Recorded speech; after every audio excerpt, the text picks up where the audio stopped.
Pernahkah kamu bertanya-tanya bagaimana kita bisa merasakan dunia yang begitu indah dan beragam, dari melihat bintang di langit malam hingga merasakan hangatnya sinar matahari? Semua itu berkat sistem sensori kita. Dalam video kali ini, kita akan menjelajahi bagaimana panca indera kita bekerja dan bagaimana otak kita memproses semua informasi yang masuk. Yuk disimak penjelasannya. Sistem saraf menerima dan memproses informasi tentang dunia luar untuk bereaksi, berkomunikasi, dan menjaga tubuh tetap sehat dan aman. Sebagian besar informasi ini datang melalui organ sensorik seperti mata, telinga, hidung, lidah, dan kulit. Macam-macam sistem sensorik. Yang pertama yaitu sistem visual. Mata atau indera penglihatan merupakan organ yang disusun dari bercak sensitif cahaya primitif. Mata mempunyai reseptor khusus untuk mengenali perubahan sinar dan warna.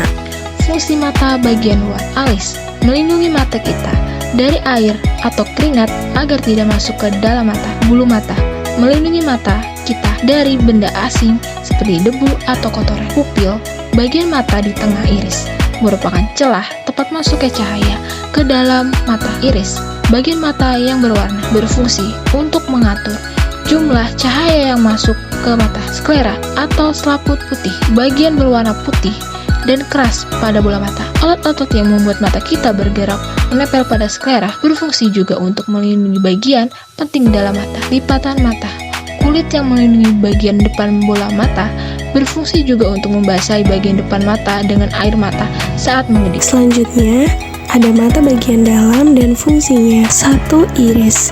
Iris mengatur jumlah cahaya yang masuk ke mata dengan cara menutup pupil saat cahaya terang dan membuka pupil saat cahaya redup. 2. Aqueous humor. Aqueous humor adalah cairan di dalam mata. Cairan bening ini bertugas memberikan nutrisi serta membuat mata menggembung. Cairan ini berbeda dengan air mata. 3. Kornea. Kornea adalah bagian mata yang berada di bagian depan dan berfungsi untuk memfokuskan cahaya, mentransmisikan cahaya ke mata, dan melindungi mata. 5. Pupil. Pupil akan membesar saat berada di tempat gelap untuk memungkinkan lebih banyak cahaya masuk. Sebaliknya, pupil akan mengecil saat berada di tempat terang untuk melindungi mata dari cahaya yang terlalu silau. 7. Lensa. Fungsi lensa mata adalah untuk mengatur fokus cahaya yang masuk dan memantulkannya ke retina, yaitu tempat di mana saraf penglihatan berada, sehingga mata bisa melihat suatu objek dengan jelas. 8.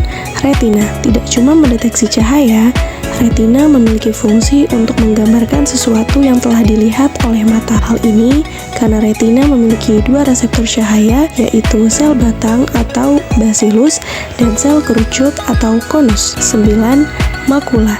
Makula memungkinkan mata untuk melihat penglihatan sentral yang tajam, untuk melihat warna, dan untuk melakukan tugas-tugas seperti membaca yang merupakan tugas-tugas memerlukan penglihatan sentral. 10. Ora serata. Ora serata pada mata berfungsi sebagai persimpangan bergerigi antara koroid dan badan siliaris. Persimpangan ini menandai transisi dari area badan siliaris ke daerah retina. Mekanisme penglihatan. Bagian putih dari mata adalah sklera yang melindungi struktur interior. Kornea transparan untuk memungkinkan cahaya masuk ke mata. Pupil sebenarnya adalah lubang di cakram berwarna iris yang melebar atau menyempit, mengatur seberapa banyak cahaya yang melewati pupil dan masuk ke lensa yang melengkung. Ini membantu memfokuskan gambar pada retina, yaitu membran halus dari jaringan saraf yang mengandung sel-sel fotoreseptor. Sel-sel ini yaitu batang dan kerucut, menerjemahkan cahaya menjadi impuls listrik yang dikirim melalui saraf optik ke korteks visual di lobus occipital. Otak kemudian menginterpretasikan sinyal ini menjadi gambar yang kita lihat. Selanjutnya yaitu sistem gustatorik. Lidah adalah organ berotot yang terletak di dalam mulut. Permukaan lidah dilapisi oleh ribuan tonjolan kecil yang disebut papila. Di dalam papila inilah terdapat kuncup rasa atau taste bud yang berfungsi sebagai reseptor rasa.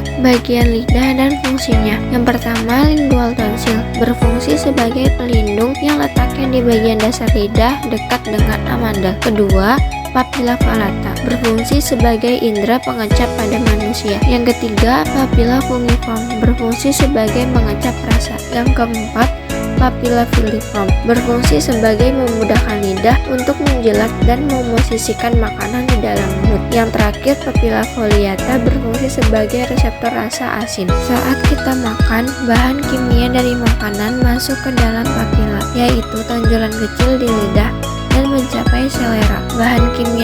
merangsang sel-sel gustatory khusus di dalam selera, mengaktifkan reseptor saraf. Saraf-saraf ini membawa sinyal ke medula oblongata yang meneruskannya ke talamus dan korteks cerebral di otak. Otak kemudian menerjemahkan sinyal ini sebagai rasa.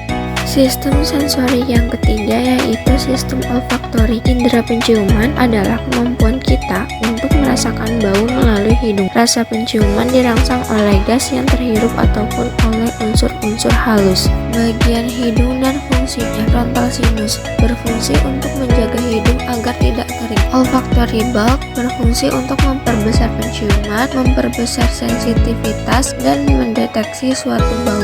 Cibriform plate of ethmoid memungkinkan lewatnya saraf penciuman. Olfactory tract berfungsi sebagai meningkatkan nafsu makan melalui bauan. Saraf olfaktorius juga dapat berperan dalam memperingatkan adanya makanan yang busuk, kebocoran gas, polusi udara, asap yang berbahaya untuk tubuh. Septal olfactory nerve berfungsi untuk mengenali dan mengidentifikasi bau yang berbeda. Nasal passage berfungsi sebagai pengatur tekanan udara serta pelindung dari infeksi. Vestibule berfungsi sebagai mengatur keseimbangan dan gerak lurus tubuh. Mekanisme penciuman. Aspek luar dimulai dengan reseptor saraf khusus yang terletak pada silia berbentuk rambut dan epitel di bagian atas rongga hidung. Ketika kita menghirup atau mencium beberapa zat kimia di udara, zat-zat ini akan mengikat reseptor tersebut. Ini memicu sinyal yang bergerak ke otak penciuman yang berisi badan sel neuron yang mentransmisikan informasi melalui saraf kranial. Sinyal kemudian dikirim ke saraf bulbus olfactorius menuju area penciuman di korteks cerebral. Selanjutnya adalah sistem auditori. Telinga adalah suatu organ kompleks dengan komponen-komponen fungsional penting. Aparatus pendengaran dan mekanisme keseimbangannya terletak di dalam tulang temporalis tengkorak. Telinga terdiri dari telinga bagian luar, telinga bagian tengah, dan telinga bagian dalam. Yang pertama,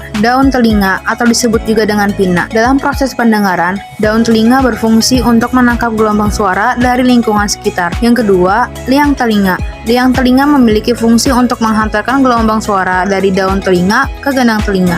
Yang ketiga, telinga tengah. Telinga tengah berfungsi untuk menerima gelombang suara, mengubahnya menjadi getaran suara, lalu meneruskan ke telinga bagian dalam. Yang keempat, gendang telinga. Gendang telinga atau disebut juga membran timpani adalah organ yang membatasi telinga luar dan telinga tengah.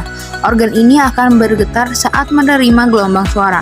Getaran inilah yang akan dilanjutkan ke telinga bagian dalam melalui 3 tulang osikel. Yang kelima, saluran Eustochius.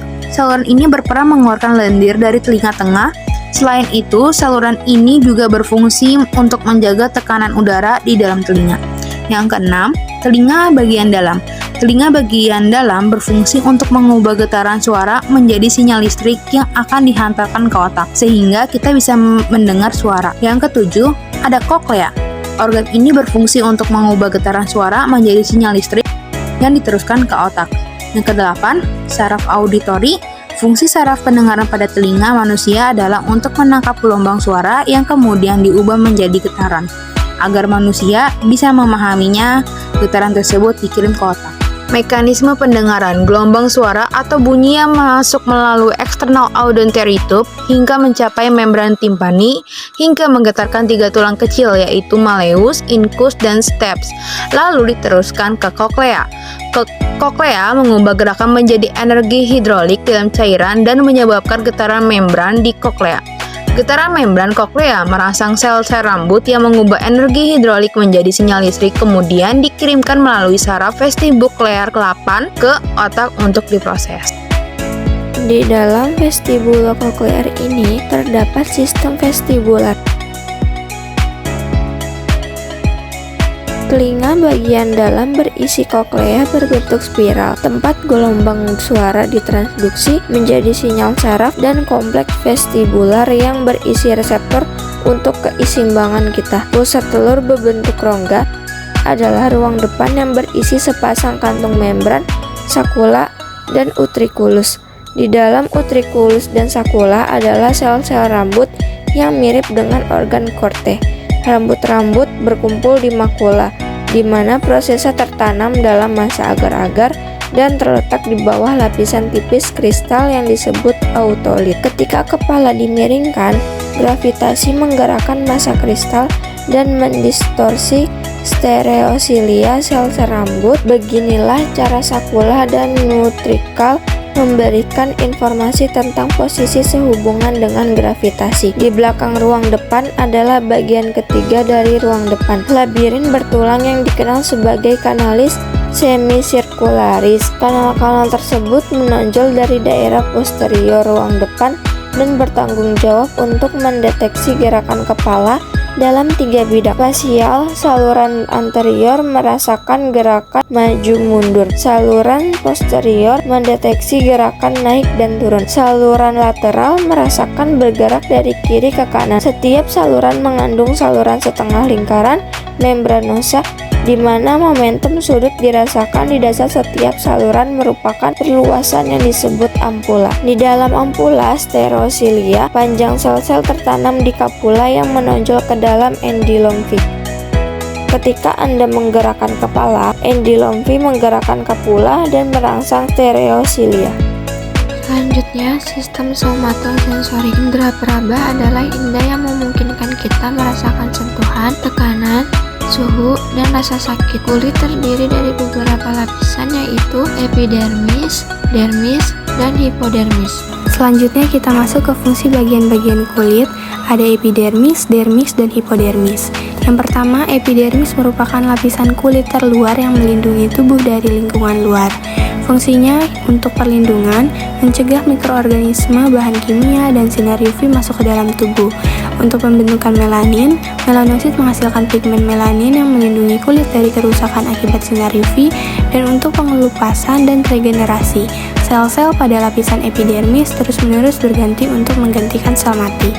Yang kedua, dermis merupakan lapisan tengah kulit yang lebih tebal, mengandung jaringan ikat, pembuluh darah, dan saraf. Fungsinya untuk pengaturan suhu tubuh. Pembuluh darah di dermis membantu mengatur suhu tubuh dengan melebar saat panas dan menyempit saat dingin. Untuk sensasi sentuhan, mengandung ujung saraf yang merespon rangsangan seperti tekanan, panas, dingin, dan rasa sakit. Dan untuk elastisitas kulit, serat kolagen dan elastin menjaga kekuatan dan kelenturan kulit. Yang ketiga, hipodermis merupakan lapisan terdalam yang terutama terdiri dari jaringan lemak.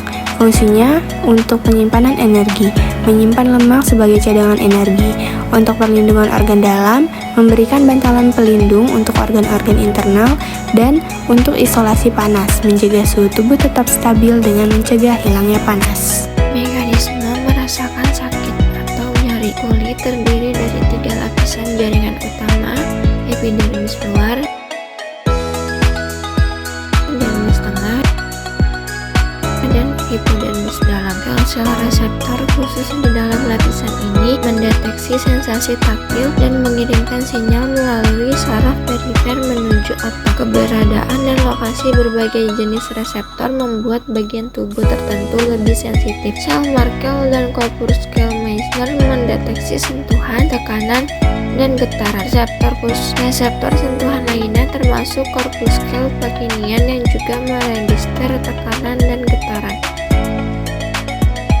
Yang terakhir ada sistem proprioseptif. Sistem proprioseptif terletak di otot, sendi, ligamen, dan reseptor yang berhubungan dengan tulang. Sistem ini memberi kita kesadaran akan tubuh dan mendeteksi atau mengendalikan gaya dan tekanan. Pengujian penglihatan. Pengujian fungsi penglihatan dilakukan untuk menilai ketajaman visual, persepsi warna, dan sensitivitas cahaya. Berikut ini adalah contoh pengujian penglihatan pada mata. Yang pertama itu ada tes ketajaman penglihatan, bertujuan untuk mengukur seberapa jelas seseorang dapat melihat pada berbagai jarak. Alatnya itu ada chart Snellen. Chart ini terdiri dari huruf atau angka dengan berbagai ukuran. Pasien diminta membaca huruf terkecil yang masih bisa dilihat dari jarak tertentu. Selanjutnya ada pengujian pada fungsi pendengaran. Pengujian ini bertujuan untuk mengevaluasi kemampuan mendengar dan membedakan frekuensi suara. Umumnya akan dilakukan pada pemeriksaan audiometri. Pemeriksaan ini nantinya pasien akan datang membawa kertas kendali, kemudian dokter akan melakukan entry data pasien dengan men-scan barcode kertas kendali pasien. Dokter akan mempersilahkan pasien duduk di dalam box audiometri. Kemudian, dokter akan menjelaskan cara pemeriksaan audiometri kepada pasien. Lalu, pasien akan memakai headset dan memegang tombol. Kemudian dokter akan menutup pintu box audiometri, lalu mematikan lampu dalam box. Selanjutnya, dokter akan memulai pemeriksaan audiometri di alat pemeriksaan. Setelah pemeriksaan selesai, lampu akan dihidupkan dan pintu box akan dibuka oleh dokter. Kemudian, dokter akan mempersilahkan pasien untuk melepas headset, dan pasien melepas headset.